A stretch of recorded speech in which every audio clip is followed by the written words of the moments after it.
Okay.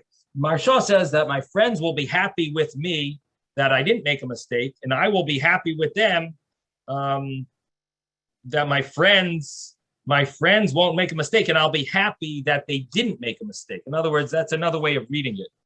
The yismachu, it's interesting the way they're reading it, that I won't make a mistake. In this way, my friends will be happy. It's not that my mistake will cause them to be happy, but it's by my not making a mistake. In this way, they will be happy that I didn't make a mistake. Okay. Then there's another explanation that my friends should be happy that my friends will be happy that with their learning. The tefillah is that they should have simcha begil b'chaveirav. They should be happy about the learning.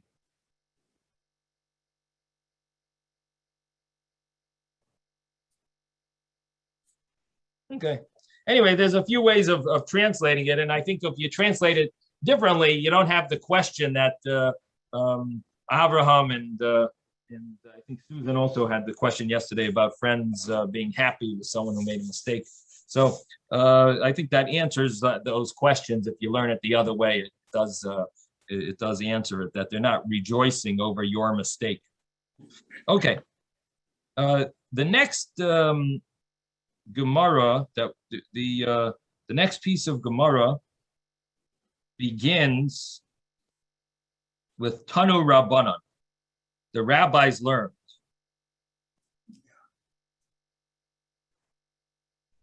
The rabbis learned where, what is it, about 25 lines from the top of the page. Tanu Rabbanan, the rabbis learned Kishachola Rabbi Eliezer. When Rabbi Eliezer made a mistake, Nichnasu Talmidov Levak. His students entered to visit him. His students entered to visit him, and Amru Lai, they told him, Rabbeinu, our master, Lamdeinu Orchas Chayim, teach us the way of life, and we will merit to go to the world to come. Teach us some good life advice. Give us good tips. Amar Lahem, and he said to them, Rabbi Eliezer, Hizaharu b'chvoid chavrechem. Be careful about the honor of your friends. So just while we're talking about not being happy about someone else making a mistake, Rabbi Eliezer's advice before he passed away was be careful about the honor of your friends. Umanu b'neichem min hahigoyin. This is a very surprising thing, he says. Prevent your children from higoyin, means from studying Tanakh too much. Sounds surprising, right? From studying Tanakh. He said, be careful of not teaching your children higoyin, which means learning the Tanakh. And what is the meaning behind this? They will end up, Rashi says, because they will end up being drawn to it, and they won't study other parts of the Torah, like the oral Torah.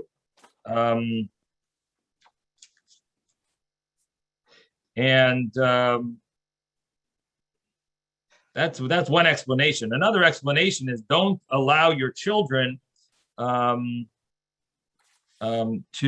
higoyin, just to waste time. Higoyin could mean like hegyon libi lefanecha, the thoughts of my mind, or the just chit chat, wasting time. That's another translation. That's not Rashi.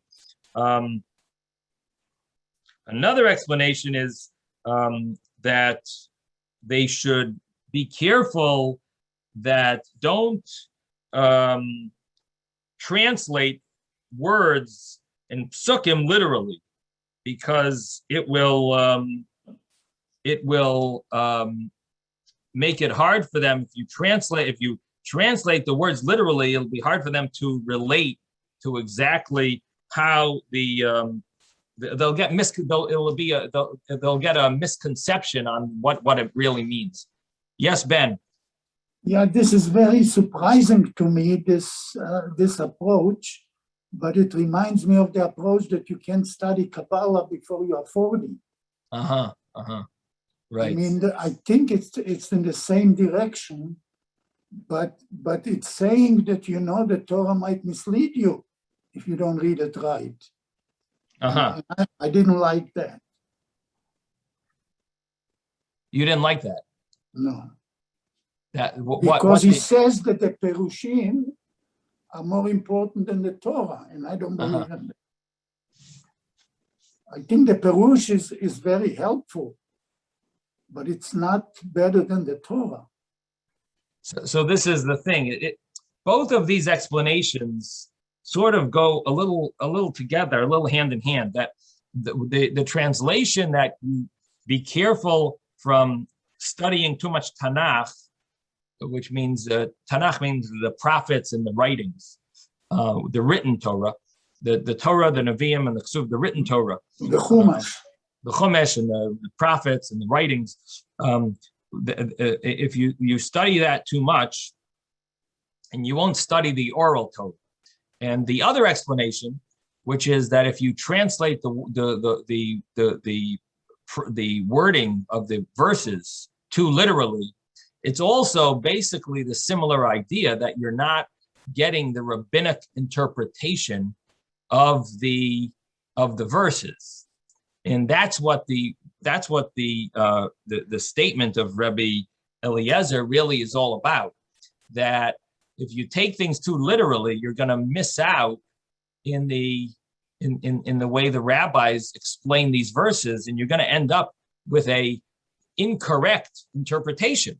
In other words, don't think that the Torah has a value without knowing how to interpret it. You need the code book to know how to interpret it. Otherwise, did he live in the age of the Tzaddokim? I believe, yeah, there were tzaddukim at that time. That's the reason he's saying. So that would be the good point. That would be the exact example of what he's nervous of. That if you're basically going to come up with your own interpretation. So someone's going to want to put tefillin on. They're going to make their own idea of what tefillin is. Tefillin is some they'll put some a gold ring on their hand or something, or on their between their eyes. You know what I mean? Like, and say that's called tefillin. You can't make your own interpretation, and so that's what it seems like he's emphasizing. Don't study too much Tanakh and miss out. It'll draw you to only study that. You'll miss out in understanding the interpretation of the rabbis. That would, at least that's maybe one way of learning Rashi. It could also be that the meaning is that it's not just that you'll have the wrong interpretation, but that a person needs to divide their time partially into Tanakh and partially in Talmud. And if you spend it all in Tanakh, you're missing. The Rambam says a person should divide their day into three. One is Tanakh, one is the oral Torah, and the third thing that you should be able to compare what it says in one place to another place. So you need to divide your study into three, and shlish b'mikra, shlish b'talmud, and shlish b'gemara. You have a third. So it could be you could understand maybe Rashi means, maybe that's the meaning as well. That's a better meaning.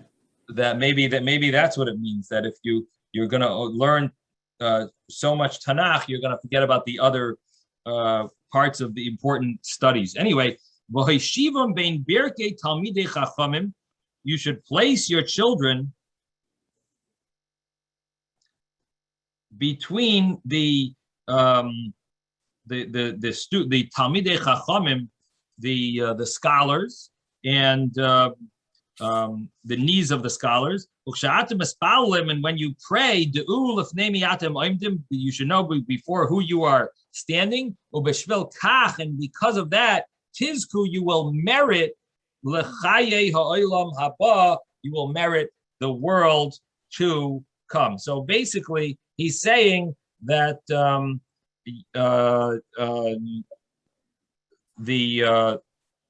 the way to have a good life or to merit the world to come, I guess he's really telling them the secret of life to merit the world to come.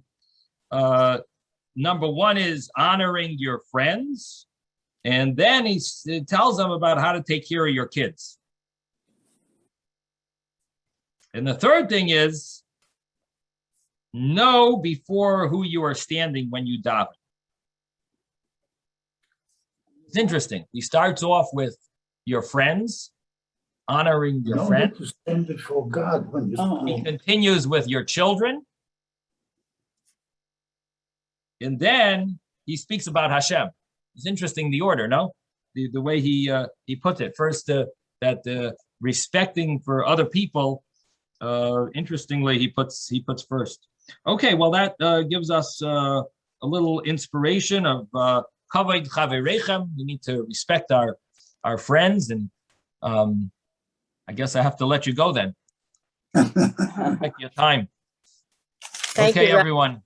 Thank you, Rabbi. Thank you, Rabbi. Thank you, Rabbi. Like Thank you, Rabbi. Yes, like